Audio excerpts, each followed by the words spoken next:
সাক্ষী শীতল সেউজীয়াৰ সীমান্তত ৰৈ কেতিয়াবা উপভোগ কৰিছানে? ৰঙা নীলাবোৰে কেনেকৈ শুভ্ৰতাৰ মাজত বিচৰণ কৰি আগুৰি থাকে সেউজীয়াক। প্ৰতিনিশাৰ নীৰৱতাক স্পৰ্শ কৰি পাইছানে? কিমান সতেজ হৈ থাকে।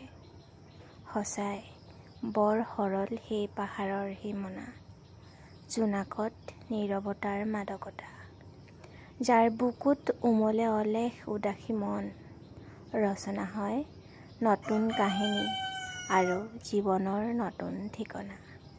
লাহে লাহে সকলো নোহোৱা হয়, শেৱালিৰ সুবাসো শেষ হয়, অন্ত পৰে জীৱনৰ ক্ষণ।